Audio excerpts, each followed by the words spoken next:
Nous venons de vivre deux événements, l'un hier, l'autre avant-hier, qui me paraissent tout à fait être au cœur de notre rencontre depuis maintenant beaucoup de temps et du vécu d'avant-hier. J'avais à célébrer les obsèques d'une femme qui ne pratiquait pas du tout et qui était plutôt, oui, la limite entre l'incroyance et la croyance est émouvante. Et au départ, elle n'était pas comme ça. Elle était beaucoup plus plutôt vers la croyance. Elle a été tellement écœurée, découragée par sa proximité de vie avec quelqu'un d'une pratique religieuse caractérisée par l'adjectif pieusard. En français, pieusard est plutôt péjoratif. Déjà, pieux peut l'être un peu. Il vaut mieux dire une grande foi que être pieux. Mais la pieusardise indique bien une attitude très négative où je pose des actes de pratique religieuse sans en vivre le contenu. Et elle ne pouvait pas supporter ça et elle était beaucoup plus, elle, dans l'amour du prochain, sans le rapporter à Dieu, mais l'amour du prochain, tellement qu'on m'a fait prendre comme un évangile de la célébration, évangile du bon samaritain, parce qu'elle ne supportait pas deux choses. L'une, de laisser un blessé sur le bord de la route, et jouer au premier degré le rôle du bon samaritain, mais elle supportait encore moins que puisse passer à côté du blessé le prêtre et le lévite qui ne le touchaient pas pour des raisons de purisme, croyant qu'il manquait à la loi s'il se souillait les mains, alors que en ne se souillant pas les mains, il ne prodiguait pas les premiers soins à donner dans l'amour du prochain quand il est blessé. Et ça m'a fait beaucoup tilt. Et j'ai fait mon homélie. En plus, on avait choisi comme première lecture la première lettre de Saint Jean qui dit « Il faut aimer en acte, en vérité, pas seulement en parole et en discours ». Et ça m'a fait beaucoup tilt parce que, avec les personnes avec qui nous avons préparé les obsèques, cet aspect-là était premier. Moi, dans ma façon de trouver que j'ai trouvé dans la lecture de l'Évangile, l'élément déterminant qui me permet justement de voir qui est véritablement croyant, c'est la parole du Christ qui dit « l'arbre se reconnaît à ses fruits ». Je regarde le fruit avant de regarder l'arbre. S'il y a le fruit, l'arbre est bon. On ne cueille pas du raisin sur les ronces, ni des figues sur les épines. Ouais. Je pense que c'est une bonne façon, parce que finalement, quelque part, elle est plus croyante que son mari, en vérité. Je dis finalement, quelque part, en vérité, elle est plus croyante que son mari. Mais là, plus croyante, non. Parce que... Elle est plus sincère. Ça. Mais croyante, non. Ça, c'est une très grande partie de mon enseignement où le fait de porter des fruits ne veut pas dire qu'on croit en l'arbre. Je porte des fruits parce que j'ai le désir de porter des fruits, mais je ne nomme pas l'arbre d'où ils viennent. Et tu as beaucoup d'athées, ils ne sont pas croyants, parce que pour être croyant, il faut dire je crois en un Dieu que je ne vois pas et dont je sais qu'il m'aime. Ça, c'est le croyant.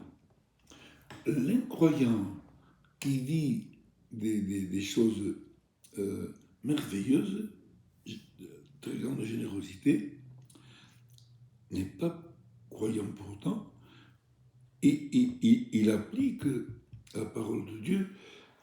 J'avais essayé de faire comprendre ça à un prêtre il y a 50 ans, il l'a compris avant de mourir.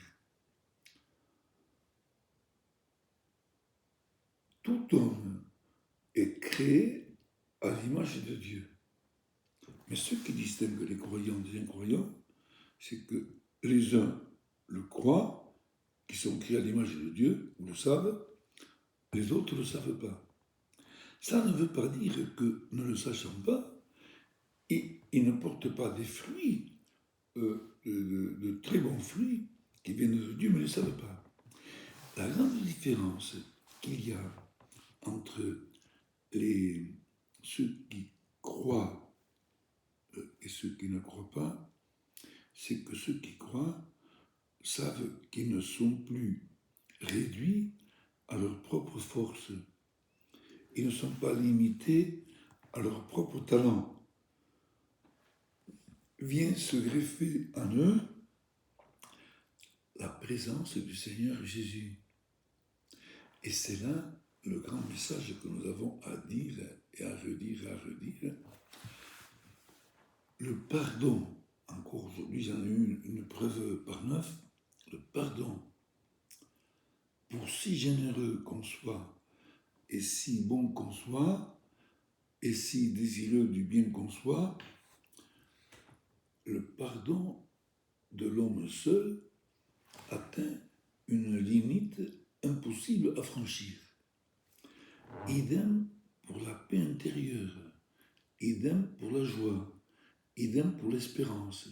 Il y a un seuil où mon intelligence humaine s'arrête. Ça devrait être comme ça et non pas comme ça. Moi, j'ai vécu encore aujourd'hui un événement ici. Waouh! Quelque chose d'incroyable. Hein. Si j'avais été avec Pierre tout seul, je partais. Au moins pour une heure. Au moins pour une heure. C'est là que se greffe la foi.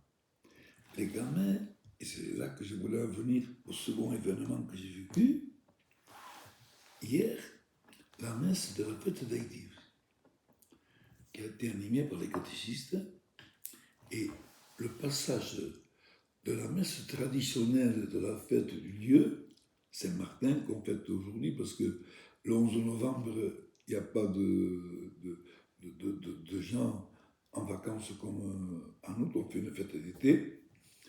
Ailleurs, on fait souvent deux fêtes, une d'été et une d'hiver, mais là, on n'en fait que l'été. Ça a été fabuleux. Au premier degré, fabuleux. Alors, les catéchistes avaient ça, c'est la messe conciliaire qui est très missionnaire, contemplative, ne peut pas l'être plus, mais en même temps très missionnaire. Au lieu de rigidifier le rite, nous rendons le rite vivant et exprimant ce qu'il est. Deux interrogations d'enfants. À peine je commence la messe, un enfant m'arrive, c'était prévu, et il me dit, je ne suis pas au top depuis quelque temps.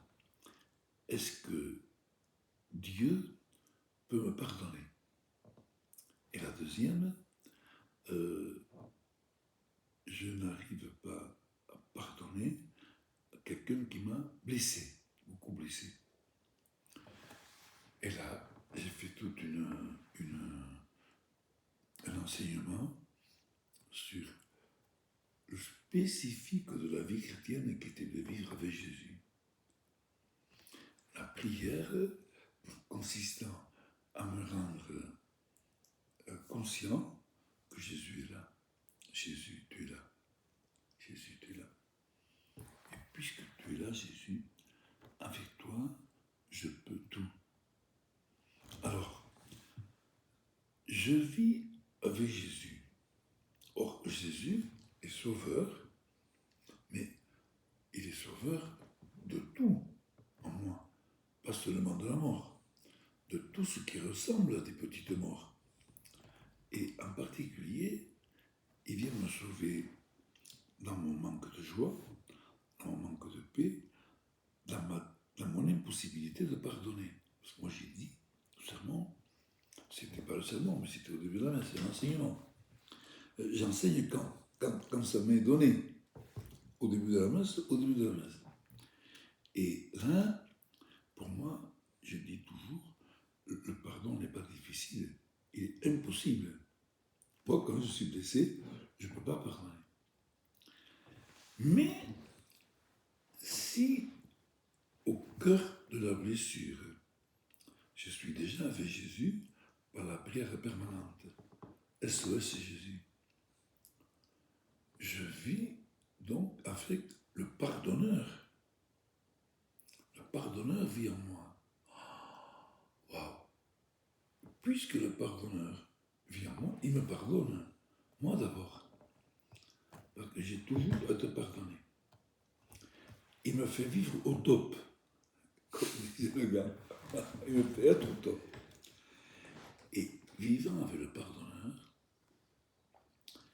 étant pardonné par le pardonneur, je laisse le pardonneur pardonner les autres en moi.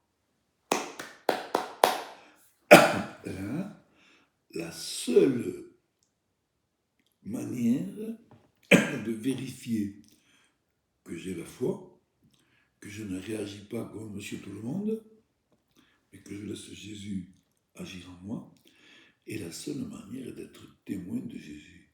Et alors ma vie devient un catéchisme vivant, ouvert et vivant.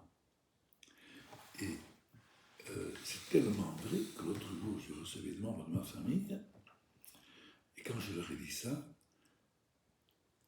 et ça a été terrible, à la fin du repas, famille très proche, ah mais on n'a pas la foi comme toi, non? Je sais bien que vous l'avez pas, je le vois, mais vous ne pouvez pas ne pas l'avoir comme moi si vous prétendez avoir la foi.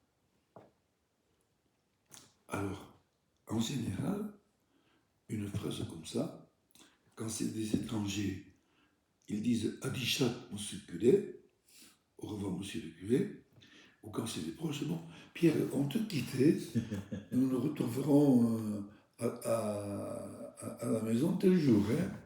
Bon, moi, j'ai une petite... Là, tu es au cœur du cœur. Hein. Tu piges ça un peu. Je pige. Comme il y a au cœur du cœur. Non, tu réussis. Tu as une question. Oui, je voulais te dire, est-ce que c'est possible de le faire et est-ce que tu peux nous décrire avec des mots, tu penses qu'on peut le faire, ce qui se manifeste en toi quand tu... Et quel est ce plus qui arrive sur toi? Oh, une grande joie, une très grande paix intérieure. Je suis libéré du poison. Tu es comme protégé? Tu te sens comme protégé? Protégé à 1000%. Mais protégé comme c'est pas possible. Je pense à un problème que je dois résoudre dans ma chambre après la sieste ou le matin en me levant. Et je rencontre la personne qu'il faut que je rencontre.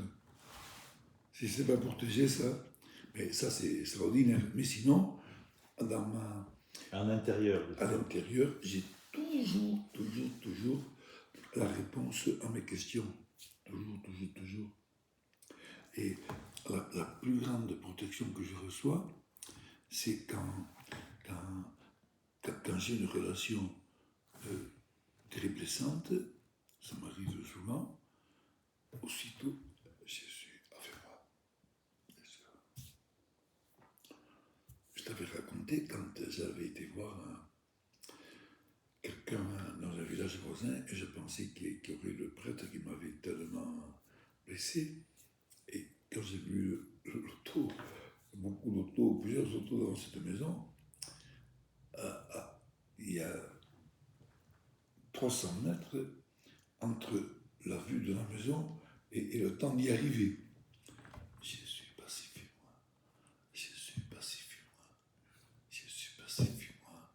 Jésus, pacifie-moi. Jésus, pacifie-moi. En tapant à la maison, et c'est le prêtre en question qui m'ouvre, de me voir aussi pacifié, aussi souriant. Il a failli en être. Et quelque temps après, il est parti d'ailleurs. Il est mort maintenant, il était avec Jésus. Il nous accompagne et il comprend. Et quelque temps après, je suis invité à Bétharram pour une célébration de. Bétharram. Oui, un centenaire bétharramite. Et voilà que. Et voilà que j'y vais et les pères de Bétharram qui étaient là, et ils me disent, tu es là. Comme qui dit, malgré ce qu'on t'a fait, malgré qu'on t'ait pas voulu, qu'on t'a fait payer très cher et tout ce que tu voudras, tu es là. Parce qu'ils avaient tout fait pour qu'on l'ait pas. Ils avaient proposé au maire et tout. Mais Jésus a fait que, à la fin de la messe, je vais voir le supérieur général, qui était un Argentin. Hein, vous êtes dominicain, mon père? Non, je suis prémontré. Vous n'êtes pas celui qui... Si, je suis celui qui... Et je vous invite à venir me voir. Là, par contre, là, pour le repas, j'étais accueilli comme un chien sur la soupe. Un cheveu sur la soupe ou un chien ne mangeant la soupe. Mais un ancien d'ici m'a pris en compassion et m'a fait manger avec lui. Avec un laïc qui m'accompagnait, un basque aussi. Alors donc, je voulais dire ceci de très fort, oui, et quelques temps après, je me lève de la sieste et je tombe sur tout un groupe de jeunes de ces pays où j'en ai en mission, et il y avait le responsable de Bétharram qui ne me parlait plus, depuis que j'étais ici, et depuis qu'il était responsable lui, avant ça, on s'était rencontrés, et alors... Et le supérieur général, qui était en civil, et je tombe d'abord sur le premier. Oh, tu es là, Laurent? Oui. Bonjour. Est-ce que tu crois qu'il aurait pu me dire qu'il y avait le supérieur général là? Et le supérieur général, il fallait se présenter, m'appeler. Oui, on ne voulait pas vous déranger, mais vous me dérangez beaucoup plus comme ça. Jésus m'a donné la grande force d'être en grande paix. Leur pardonner tout de suite et même me donner la force quelques mois après pour la messe chrismale où il y avait ce fameux supérieur qui est maintenant responsable de toute la France. Il fait partie des responsables de l'ordre. Et alors, à la messe chrismale à Oloron, avec le peu de basque que je connais, en français je n'aurais pas pu, mais parce qu'il aurait mal pris. En basque il avait pris. Il dit, hein, c'est aujourd'hui le jour où il faut se réconcilier. Il faut quand même... Alors, il me dit en basque, est-ce que tu crois qu'il faut que je te demande pardon? Je dis, oui, il faut. Il veut te le donner avec grande joie. C'est superbe. C'est superbe. J'ai répondu, montre-moi. 11h15. Oui. J'ai répondu à ta question. Oui. Mais ce que tu m'as dit, là, ça me fait penser à quelque chose... à la relation avec... donc personnelle avec le Christ, et ce que l'on dit sur le moine, qu'il est en même temps éloigné de tous et proche de tous. Est-ce que ça, c'est le fruit de la relation avec Dieu? Ça peut même... Parce qu'il se sent proche de tous, et en même temps, il est éloigné de tous parce qu'il est moine, mais en même temps, il est proche de tous par la prière. On peut dire ça pour tout chrétien. ça, c'est Oui, c'est justement lié à la relation avec le Christ. tout à fait. C'est une des applications de la sentence de un de ces abats de ces pères du désert, tu as Abba Agathon, Abba Pombo, Abba Pumen, et là il y a Abba Alonios. Et il y a aussi Abba, comment il s'appelle, Hyperikios. Mais je crois que c'est Alonios qui dit ceci, tout à fait dans ce que tu dis. Tant que le moine, mais c'est vrai pour tout chrétien, tant que le moine ne dit pas dans son cœur, dans le monde, Dieu seul et moi, son cœur n'est pas en paix. Et c'est tout à fait ce que tu dis. Proche de Dieu et loin de tous, et en même temps très près de tous d'une autre manière. Parce qu'il y a une proximité très superficielle qui n'est pas proximité parce qu'elle est remplie de l'ego. Deux égos qui se rencontrent font un ego plus un ego.